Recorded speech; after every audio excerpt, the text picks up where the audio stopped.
রাজীব একজন খুব বড়লোক পরিবারের ছেলে ছিল, কিন্তু তার মা বাবা সবসময় তাকে সবার সাথে মিলেমিশে চলার সুশিক্ষা দিতেন।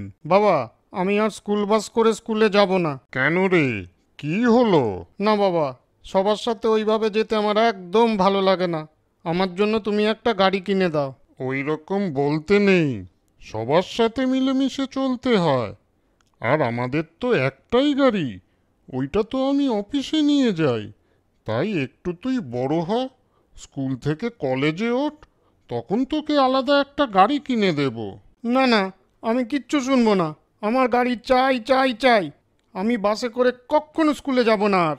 ওহ, তোর শুধু বায়না আর বায়না। ঠিক আছে ঠিক আছে, স্কুল বাসে আর যেতে হবে না। আমি ড্রাইভারকে বলে দিচ্ছি, যা, গাড়ি করেই আজ স্কুলে যা। তারপর রাজীব আনন্দ করে বাবার গাড়ি করে স্কুলে যাওয়ার জন্য রওনা দিল। স্কুলের বেশিরভাগ সবাই মধ্যবিত্ত পরিবারের ছিল, কিন্তু রাজীব বড়লোক ছিল বলে সেই কারণে টাকার গর্বে সে সবাইকে নিজের থেকে একটু ছোট মনে করত।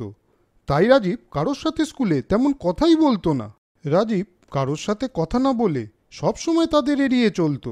এ রাজীব, কিরে, কি খবর? কেমন আছিস?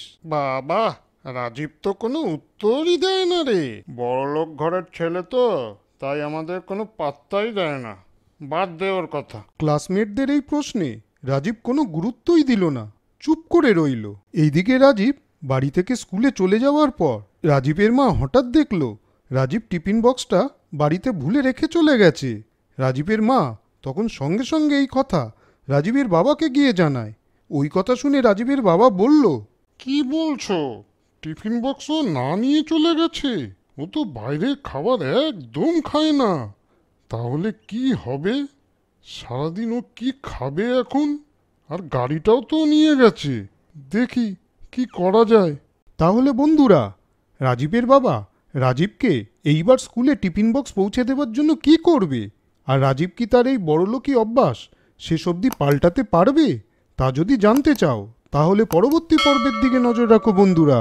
আজ চলি বন্ধুরা, পরে আবার দেখা হবে। তোমরা ভালো মতন থেকো কিন্তু।